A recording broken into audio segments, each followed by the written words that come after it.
الحمد لله نحمده ونستعينه ونستغفره ونعوذ بالله من شرور أنفسنا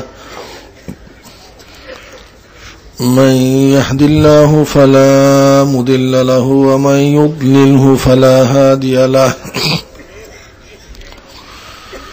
ونشهد أن لا إله إلا الله وحده لا شريك له ونشهد أن محمدا عبده ورسوله أما بعد فأعوذ بالله من الشيطان الرجيم بسم الله الرحمن الرحيم يا أيها الذين آمنوا صلوا عليه وسلموا تسليما اللهم صل على سيدنا ونبينا وشفيعنا وحبيبنا مولانا محمد صلى الله عليه وسلم اللهم صل على سيدنا ونبينا وشفيعنا صلى الله عليه وسلم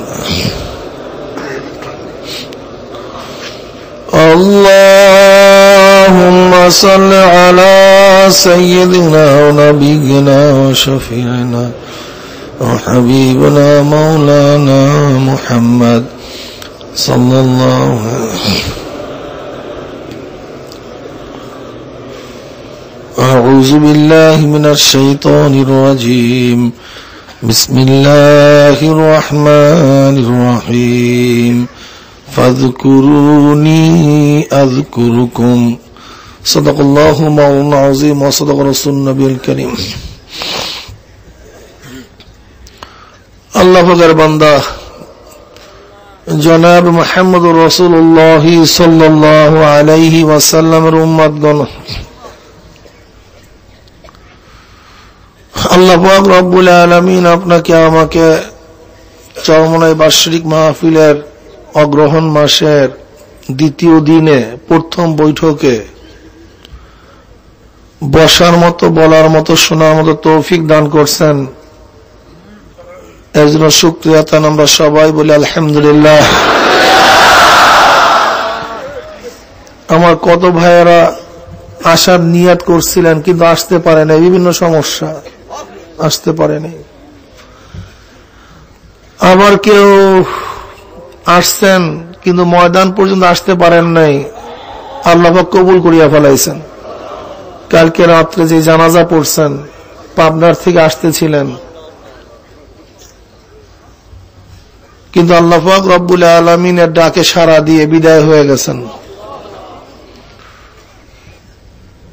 কিন্তু আল্লাহ পাক রব্বুল আলামিন আপনাকে আমাকে হায়াতে রেখে সহি সালামতে রেখে এই দামি এক মাজলিস, গুরুত্বপূর্ণ মাজলিস, মুমিন মুত্তাকিনদের জাকিরিন শাকিরদের খাস মাজলিস, কত গুরুত্বপূর্ণ মাজলিস এই মাজলিস যা চিন্তাও করা যায় না। ওয়ান আবি হুরায়রা রাদিয়াল্লাহু তাআলা আনহু ওয়ান আবি সাঈদ খুদরী রাদিয়াল্লাহু তাআলা আনহু أنه مشاهد على رسول الله صلى الله عليه وسلم أنه قال لا يقعد قوم يذكرون الله تعالى إلا حفتهم الملائكة وغشيتهم الرحمة ونزلت عليهم السكينة وذكرهم الله في من عنده رواه مسلم ترمذي। আল্লাহর হাবিব আলাইহিস সালাতু ওয়াস সালামের ভাষায় গোটা মাজলিসকে ফেরেশতারা ঘিরিয়া ফেলাইছে। আল্লাহ পাক রব্বুল আলামিন এই মাজলিসের উপরে সাকিনা রহমত বর্ষণ করতেছেন।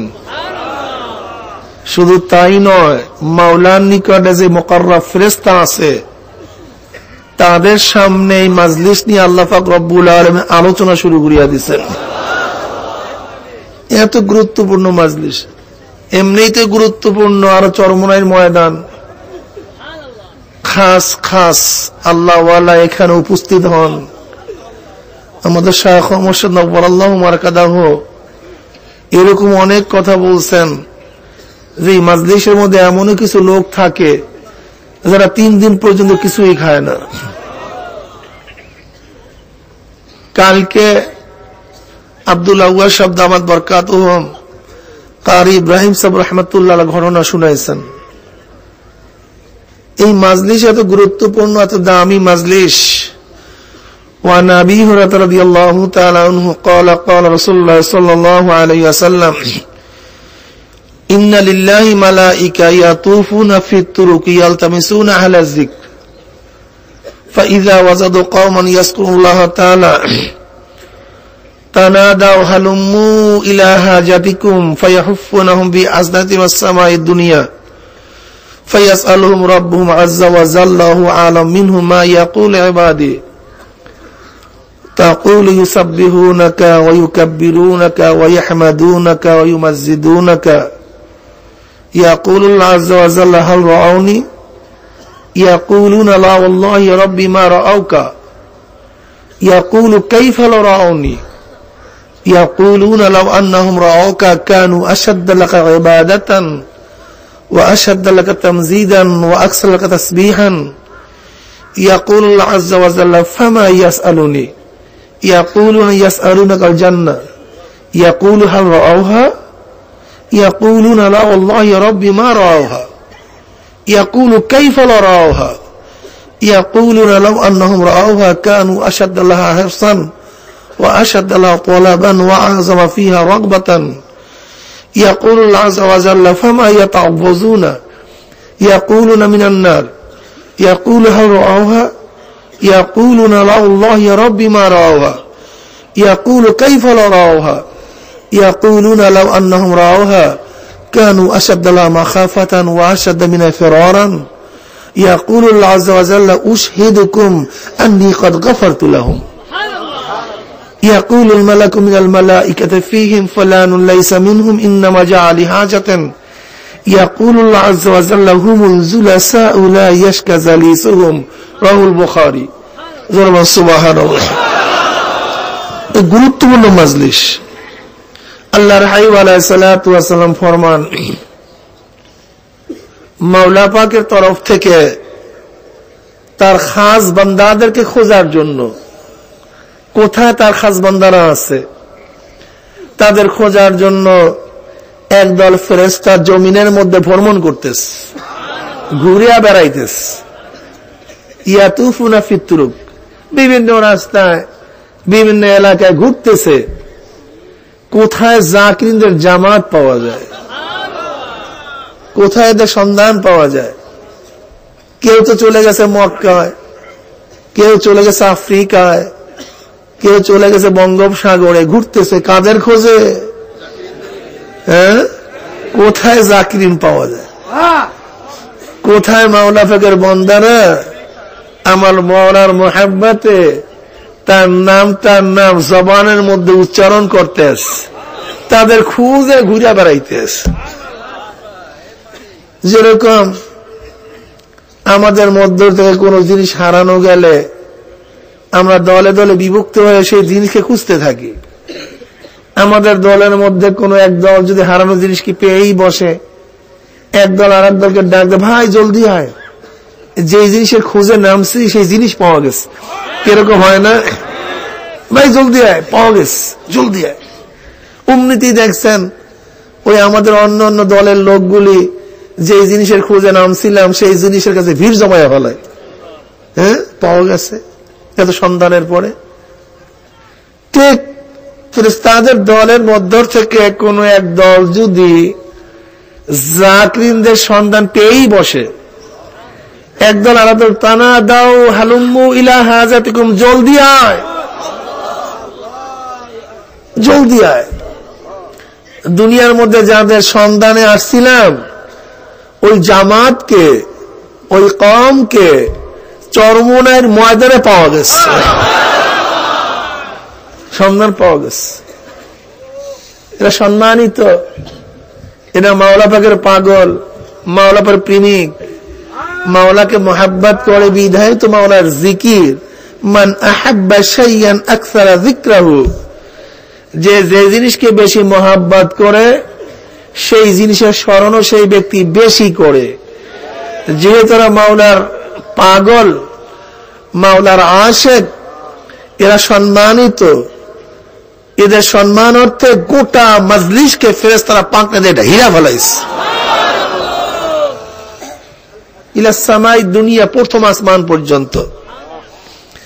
এরপরে আল্লাহ পাক প্রশ্ন করেন ফেরেশতাদের কাছে, ফেরেশতারা মা ইয়াকুল ইবাদি, আমার বান্দারা মজা মজা আরামের সাথে, মজার সাথে, মোহাব্বতের সাথে কার নাম বারবার তাদের জবানে উচ্চারণ করতেছে।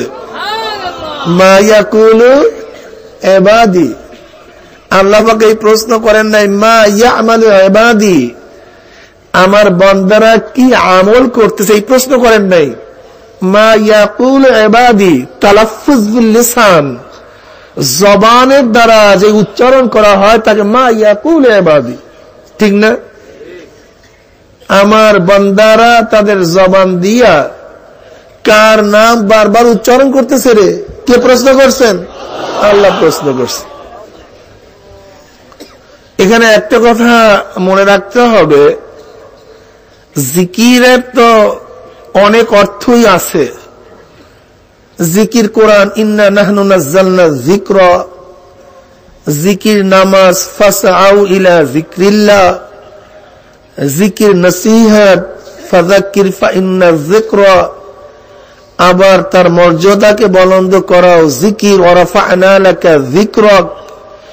এই জিকির যত জায়গায় আসছে, এই জিকিরের অর্থ হলো বিভিন্ন জায়গায় রূপক ভাবে। যেমন নামাজকে জিকির বলা হয় হাকিকত না বরং রূপক, নসিহতকে জিকির বলা হয় হাকিকত না বরং রূপক, কোরআনকে জিকির বলা হয় হাকিকত না বরং রূপক।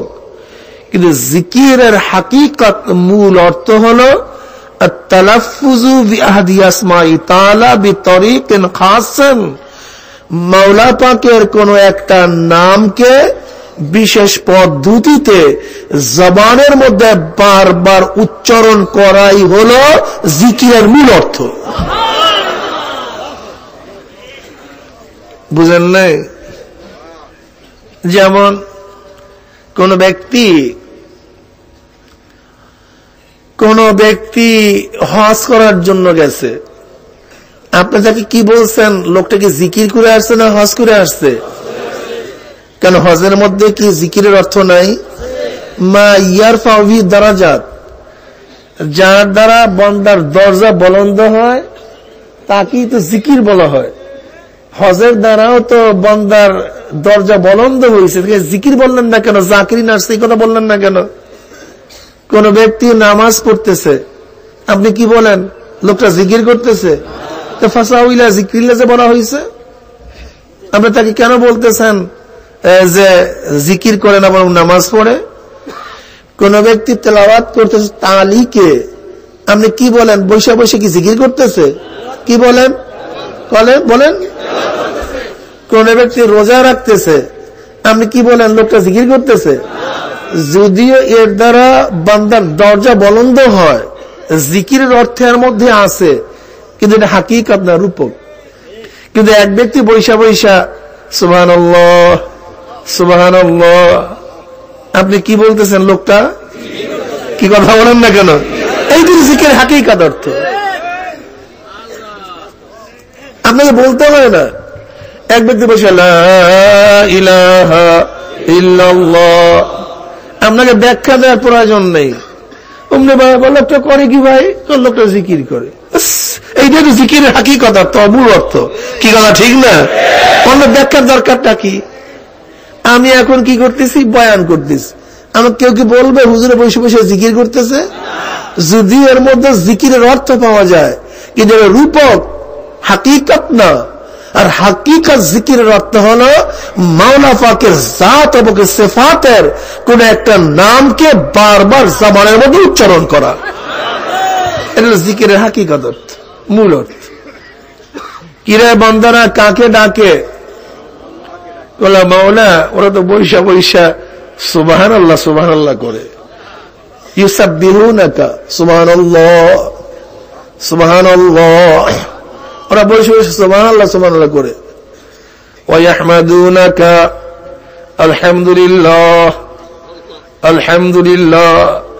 আরে সব প্রশংসা আমার মাওলার, সব প্রশংসা কার? পবিত্র কে? সব জিনিস থেকে। সুবহানাল্লাহ আল্লাহু আকবার।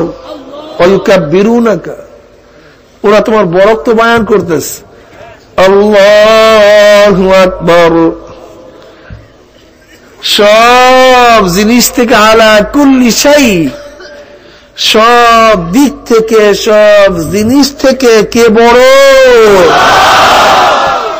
আল্লাহু আকবার। ওরা তোমার বরকত বয়ান করতেছে, ওরা তোমার মর্যাদা বয়ান করতেছে। লা ইলাহা ইল্লাল্লাহ। বলে ফেরেশতারে, ওরা কি আমাকে দেখছে? হাল রাউনি, দেখছে আমাকে? কোন আল্লাহ তোমার জাতে পাকের কসম খায়া বলতেছে, ওরা তো দেখে নাই। তোমাকে দেখে নাই। ও ফেরেশতা, আমাকে দেখে নাই, অথচ আমার পবিত্রতা ঘোষণা করতেছে। আমাকে দেখে নাই, আমার বরকত ঘোষণা করতেছে। আমাকে দেখে নাই, তারা আমার মর্যাদা বয়ান করতেছে।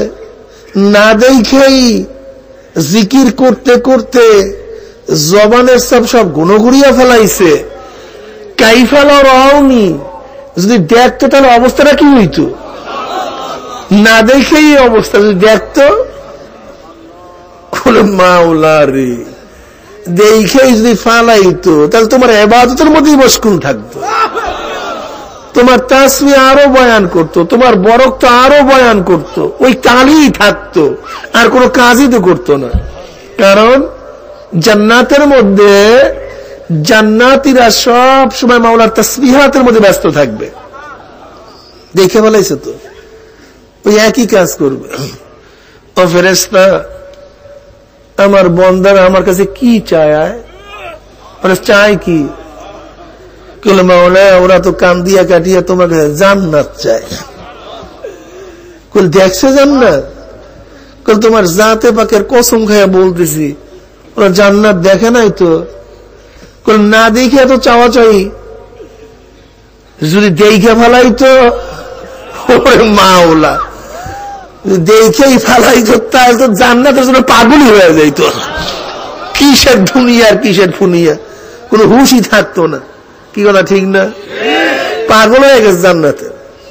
জান্নাতের তালাশি বেড়াইতো, জান্নাতের গুরুত্ব তাদের কলবের মধ্যে আরো বেশি গুরুত্ব স্থাপন করত। ও ফেরেশতা, আমার বন্দার চক্ষু লাল কারে, ও কান্দে কেন? ওর পশম দাঁড়ায় গেছে কেন? ওর চামড়া কাঁপতেছে কেন? কিসের থেকে পানা চায়? এত কান্দে কেন? মাপ চায় কিসের থেকে?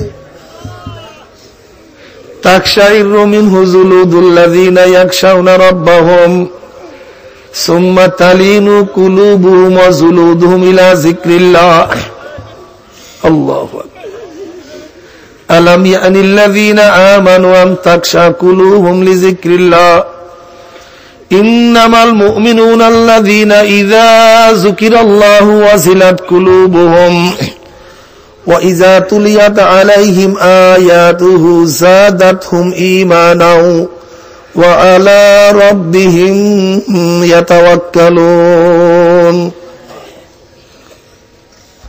হাসান বসরি রাহমাতুল্লাহ আলাইহি আলাম ইয়ানিল্লাযীনা আমানু আন তাকশা কুলুবুহুম লিযিকরিল্লাহ বয়ান করতেছেন, তাফসীর করতেছেন। কে? হাসান বসরি রাহমাতুল্লাহ আলাইহি। তো বুঝেন তার মজলিসের হালাতটা কি হতে পারে। উতবা নামীয় এক যুবক মজলিসের বয়ানের পরে দাঁড়ায়া মুসরে পড়ে গেছেন, সহ্য করতে পারেন না। অমনি তাকে দেখা আর এক যুবক চিল্লান দিয়া বেহুশ হয়ে গেছে। হাসান বসরি রাহমাতুল্লাহ আলাইহি বলতেছেন, যুবক, মৃত্যু আসার আগে তওবা করো, মৃত্যু আসার আগে আমলকে সংশোধন করো। অনেকক্ষণ পর যুবক হুঁশে আসছে, আসার পরে শুধু বলে, শায়েখ মাওলায় কি আমাকে মাফ করবিনি? আমি সবচেয়ে বড় গুনাহগার, মাওলা আমাকে ক্ষমা করবে?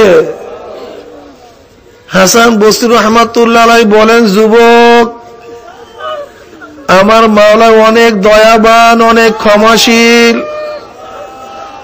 আমার মাওলার কাছে তওবা করো, আমার মাওলার সমস্ত গুনাহ মাফ করিয়া দিবে। যুবক শুধু বলে, শায়েখ মাওলা কি আমাকে মাফ করবে নাকি? আবার চিল্লান দিয়া বেহুশ হইয়া পড়িয়া গেলেন। আলাম ইয়ানিল্লাযীনা আমানু আন তাখশা কুলুবুহুম লিযিকরিল্লাহ, মুমিনদের জন্য কি সেই সময় এখনো আসে নাই যে মাওলার জিকিরে তাদের অন্তরের মধ্যে কম্পন সৃষ্টি হবে? সেই সময় কি আলাম ইয়ানিল্লাযীনা আমানু আসে নাই কি এখনো মুমিনদের জন্য সেই সময়টা? অনেক আলেমরাও দেখছি, কোন আশেক যদি মাওলার জিকিরে কম্পন তাকায়া থাকে, আমি তখন চিন্তা করি আলেমদের অবস্থা। আরে আলেমদের কি অবস্থা, খবরই তো নাই, এ তো খবরই নাই। আসলে তোমার চামড়া না কাঁপলে তো তুমি পুরোপুরি মুমিনের ঘোষণাই নিতে পারো না। আল্লাহ পাক মুমিনের সিফাতই বয়ান করে, গুণই বয়ান করে। ইন্নামাল মুমিনুনা আল্লাযীনা ইযা যুকিরাল্লাহু ওয়াজিলাত কুলুবুহুম ওয়া ইযা তুলিয়াত আলাইহিম আয়াতুহু যাদাতহুম ঈমানান ওয়া আলা রাব্বিহিম ইয়াতাওয়াক্কালুন। অনেকের মধ্যে কম্পন সৃষ্টি হয় না, চামড়া কাঁপে না, পশম দাঁড়ায় না। তুমি একটা সাপ দেখলে তোমার চামড়া কাঁপতে পারে, একটা সাপ দেখলে তোমার পশম দাঁড়াইয়া যাইতে পারে। ভয়ঙ্কর যখন আমরা ছোটবেলা ভূতের কেসটা শুনতাম, কিরকম কেসটা শুনতাম না, রাক্ষসের ভূতের। আমার মনে পড়ে ওই ভূতের কেসটা যখন রাত্রে বলতো আমাদের বুয়া আমাদেরকে খাওয়াবার জন্য, ওই কেসার তালে তালে খাওয়া খাওয়াইতো, খাইতে চাইতাম না। যখন কেসা বলতো ভূতের, আমার মনে পড়ে পশম তো দাঁড়াইয়া যেত, আর দরজা খুলতে পারতাম না, জানলা খুলতে পারতাম না। অথচ ভূত বলতে কি আছে না আপনারা ভালোই জানেন। বলতেছে একজন মহিলা, তাও কেসা, যার কোনো অস্তিত্ব নাই। কি কথা ঠিক না? অথচ আমার মাওলায় কারীম যে জাহান্নামের, আল্লাহর হাবিব আলাইহিস সালাতু ওয়াস সালাম যে জাহান্নামের বর্ণনা দিছে, ইয়ে শোনার পরে যদি কলিজা না কাঁপে, তুই তো মানুষের মধ্যেই পড়ো না, তুই তো মানুষের মধ্যেই পড়ো না। ঈমানের মধ্যে ত্রুটি আছে, অন্য কিছু না। যাই হোক, উদমান আমিও যুবক আবারও বেহুশ হয়ে গেলেন। হাসান বসরি রাহমাতুল্লাহ আলাইহি বলেন, যুবক, কবর খুব মারাত্মক। ওই কবরের চাপ খাওয়ার আগে তুমি মাওলার কাছে খালেস তওবা করো, আমার মাওলার কাছে খালেস তওবা করো। যদি মাওলার কাছে তওবা করার মতো করতেই পারো, আমার মাওলা তোমার গুনাহ খাতা মাফ করিয়া দিবে। আবারও শায়েখ কাঁদে আর বলে, শায়েখ, আমার মাওলা কি আমাকে মাফ করবে নাকি, আমাকে ক্ষমা করবে নাকি? বলে, তওবা কর, তওবা করলে আমার মাওলা সমস্ত গুনাহ মাফ করে দিবে। তখন যুবক বলে, শায়েখ আমাকে তওবা করান। তওবা করা হইল এবং বললেন, আমার জন্য আমি মাওলার যে 3টা দোয়া করব। মাওলারে, আমার গলাকে এত সুন্দর করে দাও, আমার বয়ান শুনিয়া তেলাওয়াত শুনিয়া যেন মানুষ হেদায়েত হয়ে যায়। মাওলানা, আমার স্মৃতি শক্তি তুমি বাড়াইয়া দাও, আমি উলামায়ে কেরামদের যে নসিহত শুনবো, সেই নসিহত যেন আমি স্মৃতিধারণ করতে পারি। মাওলানা, আমার রিজিকের ব্যবস্থা করিয়া দাও, আমি নিজে আর রিজিক খোঁজ করতে পারবো না, তুমি ব্যবস্থা করিয়া দাও। মাওলা কাছে ওটা মঞ্জুর তোর। ওই যুবকের স্মৃতিশক্তি এত সুন্দর হয়েছে, তার তেলাওয়াত শুনলে মানুষ হেদায়েত হয়ে যাইত, যা শুনতো তা ইয়াদ হয়ে যাইত। এবং প্রতিদিন তার ঘরের মধ্যে কোথার থেকে সকাল বেলা খানা চলিয়ে আসতো, মালের দোয়া কবুল করিয়া ফেলেছে। কি কথা ঠিক না? কি ফেরেশতারা আমার বান্দারা কেন কান্দে, কিসের জন্য কাঁপে, ওদের চক্ষু কেন লাল হয়ে গেছে, ওদের পশম কেন দাঁড়ায় গেছে, ফামাইয়াতাওয়াজুনা, কিসের থেকে পানা চায়? বলে মাওলা জাহান্নাম থেকে পানা চায়। কিসের থেকে? কান্দিয়া কাঁদিয়া জাহান্নাম থেকে পানা চায়। বলে জাহান্নাম কি দেখছে নাকি? বলে না মাওলা, জাহান্নাম তো দেখে নাই। বলে না দেখেই ভয়তে অস্থির, কাঁপা কাঁপি। যদি দেখিয়া ফেলাই তো অবস্থাটা কি হইতো? খুলে বলে মাওলা রে, এমন ভয় ভয় করতো যে ভয় শেষ না, এমন বাগা ভাগতো ও ডানে কাছেও যাইতো না। আমার মাওলায় খুশি হয়ে গেছে। কি হয়ে গেছে? এ ফেরেশতা, আমি মাওলায় তোদেরকে নূর দিয়া বানাইছি, আর বনি আদমকে আমি মাটি দিয়া বানাইছি।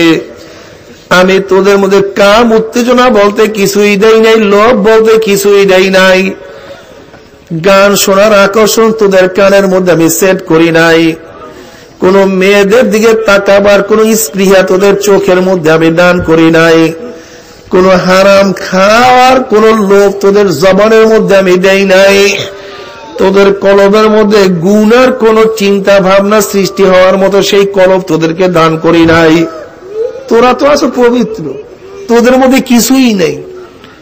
কিন্তু আমার বান্দা চোখের মধ্যে গুনার আকর্ষণ আছে, কানের মধ্যে গান শোনার স্প্রিয়াও আছে, জবানের মধ্যে হারাম খাওয়ার লোভও আছে, তার কলবের মধ্যে খারাপ চিন্তা করার মতো ক্ষমতাও আছে।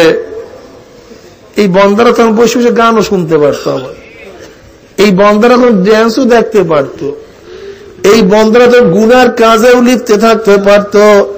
চারিদিকে গুনাহ, এমনকি মা বেপর্দা, বোন বেপর্দা, বাপ চোখে দেখতে পারে না। কত যুবক ছেলেরা, কত যুবকরা আসিয়া বলে, কত হুজুর দিনদার হওয়ার কারণে বাবাও নামায় দিয়েছে, মাও নামায় দিয়েছে।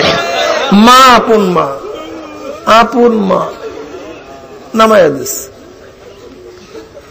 আব্দুল্লাহ জুলবাজাদিন রাদিয়াল্লাহু তাআলা আনহু, ছোটবেলা তার বাবা দুনিয়া থেকে বিদায় হয়ে গেছে। তার চাচা তাকে পালতেন, তার চাচা খুব আদর করতেন, খুব আদর করতেন ছোটবেলার থেকে। ছোটবেলায় বাপ মারা গেছে, তার চাচা তাকে পালতেন। কিন্তু তার মধ্যে ঈমানের নূর চলে আসছে, আমার মাওলার পরিচয় পেয়ে গেছে, ঈমান নিয়ে আসছে। যখনই চাচা টের পাইছে যে এই আব্দুল্লাহ জুলবাজাদিন, ওকে এত মোহাব্বত করতাম, আমি ছোটবেলার থেকে পালছি, আর আমাদের ধর্ম ত্যাগ করিয়া ঈমান আনছে, খুব ক্ষিপ্ত হয়ে গেছে। মায়ের দূর কইরা একেবারে উলঙ্গ অবস্থায় ঘর থেকে বের করে দিচ্ছে। উলঙ্গ অবস্থায় বের হয় কেন থেকে?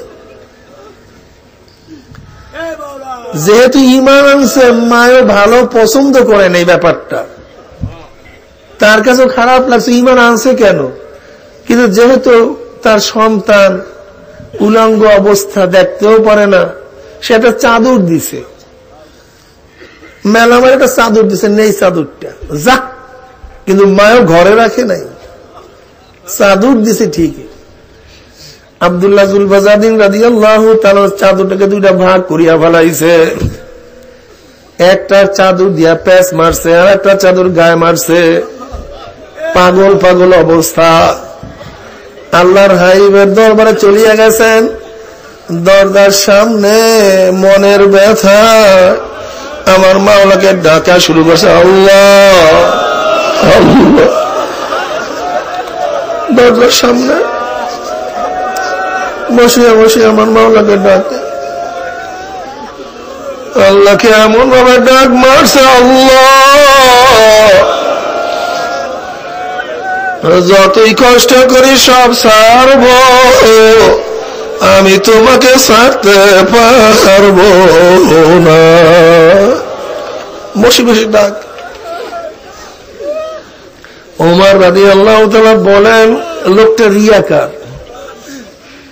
রিয়াকার। আল্লাহর হাবিব আলাইহিস সালাতু ওয়াস সালাম বলেন, ওমর ছাড়িয়া দাও, সে তো রিয়াকার না, কলবকে নরম করে। রিয়াকার না। এই আব্দুল্লাহ যুল বাজাদিন রাদিয়াল্লাহু তাবুকের যুদ্ধে দুনিয়া থেকে বিদায় হয়ে গেছেন। আব্দুল্লাহ ইবনে আব্বাস রাদিয়াল্লাহু ফরমান, আমরা দেখি রাত্রে একটা কবরের মধ্যে বাতি জ্বলতে আছে। কিসের জন্য বাতি জ্বলে? আমরা গেলাম, গিয়ে দেখি আব্দুল্লাহ যুল বাজাদিন রাদিয়াল্লাহু তাআলা লাশ। আল্লাহর হাবিব কবরের মধ্যে নামছেন।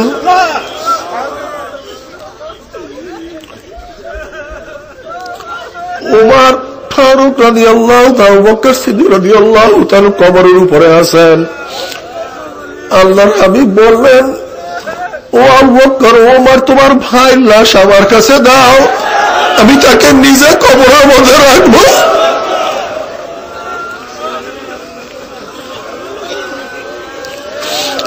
তোমার ভাই লাশ আমার কাছে দাও।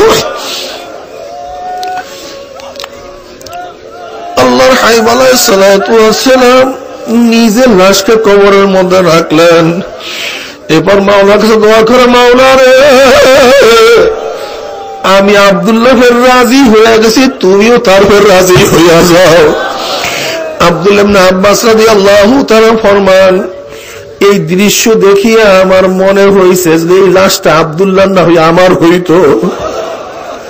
যে লাশকে হুজুর নিজে হাতের মধ্যে রাখছেন, নিজে কবরের মধ্যে রাখছেন, আমার নিজে বলছেন, মাওলা রে, আমি রাজি, তুমি রাজি হইয়া যাও।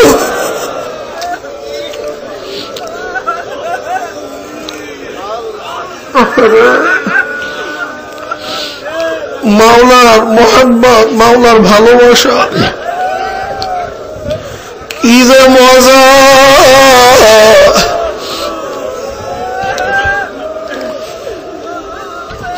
আমি দেখছি যারা জিকির নিয়ে বিরোধিতা করে, যত জায়গায় দেখছি, একটার মধ্যে ইশক এবং মোহাব্বত নাই।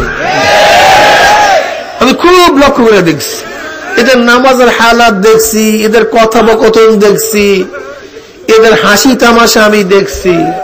এলেম থাকতে পারে আর বাদ, খ্রিস্টানদের তো এলেম থাকতে পারে আর বাদ, এক ইহুদি জেহিনিতাও তো এলেম থাকতে পারে আর বাদ, কিন্তু আমি দেখছি খুব লক্ষ্য করিয়া, কিন্তু মাওলার মোহাব্বত তার মধ্যে নাই।